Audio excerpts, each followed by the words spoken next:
Hey girls, gays and days, and welcome back to another video. Now today I'm going to be making my childhood home. I've lived in London for like 3 years, but I used to live in Preston, near like in between like Liverpool, Manchester and like Blackpool, I guess. I would say. Yeah, it was pretty much a big memory trip. What the fuck was that? It was a pretty big trip down memory lane is what I meant to say. Building this house. I really miss home. All my friends back home. Just like the vibe back home, so chill, so relaxed. I was never really that lonely back home. Loneliness is hitting me hard in London, you know what they say. Cities are the loneliest places in the world. Oh, surrounded by all these people, but no one wants to talk to me. Yeah, really depressing, but I was just feeling the family vibes. So I made this house. Um, yeah, the roof really stressed me out, to be honest. Boy, it made me think when I was a kid. Oh my god! So we had like in like the attic, there was like yeah, we never went in the attic basically, but like me and my sister for like weeks and weeks and weeks, we could hear like the scratching like on the roofs. I don't know if I can do it on the mic without like sounded like that. It was really weird, but like all the time. And my mum and dad like just would not believe us. They would not believe me and my sister about it. Um, it was crazy. Like, oops, they would not believe us. All these noises all the time, sounding like people were living in there. Me and my sister thought, oh my god, like, what about there's this like wall people living in our attic. Oh my god, like, what do we do? What do we do? So scary. One night, about like 3 o'clock in the morning, I was in my sister's room and we could hear like all these, not 3 o'clock in the morning, probably like 6 or 7 in the morning, but we could hear all these noises, and finally, my sister's crying. We're like, oh, what's going on?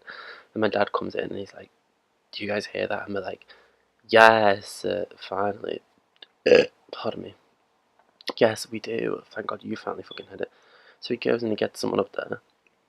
Turns out there was like a little family of squirrels or something living in there. I can't remember if it was squirrels or pigeons, but there's a cute little family of things living in there, and it was really not harmless or harmful like we thought it was. So that's a little story for you, but yeah, it was really fun. I'm kind of like in this video right now. I'm kind of, well, at least what I am. I'm finishing the living room, and I was gonna like the whole house is like beige at the moment, and I was gonna finish it like it actually is finished. But then I thought, why don't I just go the full hog and see if my dad watches this, and maybe it'll inspire him to, get out of the entirely beige house that we've got right now and maybe finish it a little differently. Um, yeah, so I used a lot of Get Famous stuff because my dad's like got really cool tastes. So if you hear this, Dad, just know that I'm lying. No, I'm kidding. Yeah, he has pretty cool taste. A very like mid-century modern vibes. At least I was going for in this house. And he also likes movies a lot, so I put like a lot of movie posters around, a lot of CDs there. It just occurred to me that I did not put a. Oh wait, no, I didn't. Doesn't matter. Yeah. So yeah, he has like a kind of like retro taste. He's really into like. He's into really good music, to be honest. He has a lot of taste. It always surprises me. He's like comes across as a bit of a Manchester boy. Loves Stone Roses, stuff like that. If I remember to, I'm gonna put a little photo in of me as a baby, literally like fresh out the womb. My dad's arranged me in this like little tribute to Ian Brown, so funny. But yeah, he's really into music and movies. He has loads of taste. Like he always surprises me. Sometimes he'll be like, "Oh yeah, loving Grandmaster Flash," and then other times he's like, "Loving jazz." I don't really know. He's just so cool. So yeah, that's the kind of vibe I was going for in the living room. Yes, I did put a record player in. I kind of thought that I wasn't going to, but thank God that I did. Yeah, oh, this living room, such bad memories. I remember on my 19th birthday, I just started my foundation course in Runshot. My birthday's the day before Halloween, so we were going out on the town. So I had like two new friends from foundation, and then they were meeting all of my old friends, and it was really stressful because obviously, like, when you try and mix two friendship groups, it's like, oh, there's always going to be like tensions and stuff. It was so there was that the whole night, and then it was kind of like, I don't know. I was really bad. I spent like all my time with the foundation friends. I didn't really spend much time with my home friends, but that was because there's a little bit of drama before we left. But yeah, I got way too drunk. I drank like 2 bottles of Disaronno and a bottle of Baby Sham. I know that doesn't seem bad, but like I you can usually drink Disaronno like it's juice, as long as I don't mix it. And I mixed it so bad, and I was drinking VKs or VS or Wickeds or whatever in the club because I do have a soft spot for lemon flavoured alcohol pop. But I just got way too lit.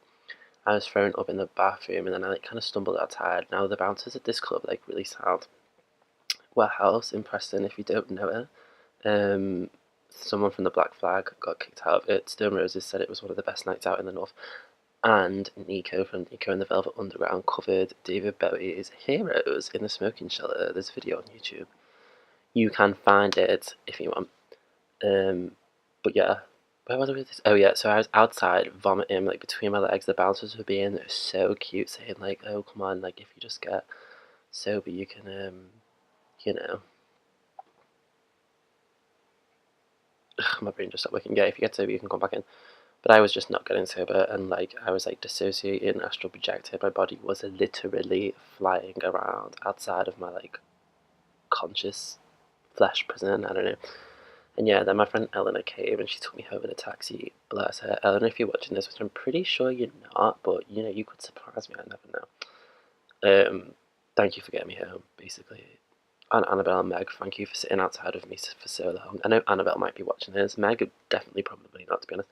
But shout out Annabelle one time for helping me, and shout out Eleanor one time for getting me home. But yeah, I got home, and then Eleanor, yeah, like I got out of the taxi, and I tried to get in the door, but I couldn't, and I kind of like fell asleep against the front door because my dad had gone out to actually meet me for my birthday in town, but I'd got way too drunk by like 10 o'clock and was like at home, and then somehow I don't remember, I managed to get in, and then I fell asleep in the bath because when I'm drunk, I like getting in the bath because I can be sick, I can, you know, piss, and not like, you know, mess anything up.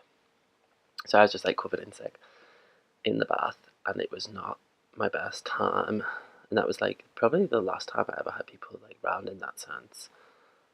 Because my dad was always very strict, wouldn't let me have people around, even though he was a really nice guy. I think he's just, you know, those rebel rousing teenagers there. So yeah, this is my dad's room at the moment. Kind of decorated, kind of funky, kind of like mid-century vibes, you know. Used a lot of Git famous in his room, and I wanted it to kind of like look like his room now, but I wanted to give it a little bit of flair, brighten it up a bit, because his is like, you know, when people like sand down like painted wood to make it look like beachy. It's like all of that. Whatever. Sorry, Dad, if you're listening to this. I just don't like the beach vibes. You could go for something much more pigmented like this, and I'm really loving like an orange and blue color scheme. I think it's because of that rug I used in the living room downstairs, but they're just such a gorgeous little like thing. Okay, now this is okay, what's going on? Yeah, I'm just doing the bathroom, waiting to go to my. See, this is what I mean about the roof. It was so annoying. Like, I'm not going to put a picture in because even though literally no one watches this video, I don't want a picture of my house on the internet circling. But yeah, this is my sister's room. She's really fucking cute. She's an MUA, or like, well, I wouldn't say she's an MUA, to be honest. She's more of a like artist, full stop, because her makeup's amazing. I will put a little text thing in here to direct you all to her Instagram. Why is it going? Okay, so yeah, I wanted to give her like a little like YouTuber vibe. Room. I'm just looking for like the postcards at the moment because it was really. She has like a wall with loads of Polaroids on there, but obviously you can't get Polaroids in The Sims 4, so I was just looking for like a postcard moment. Yeah, there they are, all up on the wall. Yeah. So I wanted to give her like an Instagram girl room, you know, all white. Cute little furniture. There's like a little makeup table there. It took me ages to like get this, so that the mirror would like sit on the thing. Yeah, like that. God, it's so annoying. Honestly, having to rejig those roofs so they wouldn't stick through. Ugh, but whatever. Yeah, I gave one. I really like those director's chairs from Get Famous, just as like normal chairs. I think they're really gorgeous. I'm gonna try and use them in builds. I think I'm doing like a more modern vibe. So the Sim Supply put up like a in one of his videos about his followers' builds, one called Slipshod Mesquite, which I've done a renovation for, which is really cute. Again, similar like mid-century vibes, but obviously a lot bigger than this. And yeah, so that was my sister's room. Then this is her like closet thing, because when I moved out, she was allowed to use the spare room as like a wardrobe. Obviously, it's not this grand in real life, but I was feeling my like fantasy oats. Wanted to give like a little simple thing. Now I'm really annoyed that we don't have this, but in this bathroom here that I'm about to do at home, we have this really cute like toilet with like the toilet seat has like shells in it. It's really adorable. I wish they could do that. Yeah, I had to give it the ring light mirror. My sister, she needs it. She deserves it. It's what she deserves. As Kim K says, yes, and I actually have this light in my actual bedroom, the like cloud one from like IKEA, and like a clothing rail. So I kind of decorated my room here exactly how it is back home, just like more stylized. Like I have like a black wall in my bedroom, but it's not made of brick. I wish it was. I love an exposed brick wall. Pardon me. So yeah, I was just gonna go for more mid-century vibes here. Nothing too crazy. Yeah, and the hallways are really weird shape. So I gave us like a little Elvis Presley thing, because we do have like a big tall photo like about that size in the hallway, but it's like a little tapestry that my Auntie Shigeko brought back from Japan, which is pretty cute. But obviously we don't have anything like that in the game, so yeah. And then the garden was pretty boring. We have like a tiny little palm tree, but that looks so out of proportion because I shrunk it down. But I think it's kind of funny to just have like a skinny little palm tree, because obviously we're in the northwest of England, like palm trees aren't known for growing that much around the northwest of England, which is pretty funny. But yeah, my garden's pretty simple, kind of tiny like that. The back garden is a little bit bigger, but the lot size just wouldn't accommodate for it. So yeah. Oh god, I hate when it does that. Yeah. So we have like a little thing there, and then like a shed on either side. And in real life, like the right hand side of the back garden is actually like a whole ass brick wall, because it's like the wall for the back garden is part of another house's garage. I don't know how to describe it. By the way, I love this like trans pride moment door thing. Yeah, these are supposed to be the sheds. There's not like, I wish there was like an actual shed, placeable object that you could put in The Sims, but yeah, that's it. So yeah, like, subscribe. Not that I expect you to, but you know, you can if you want. Okay, bye. Love you.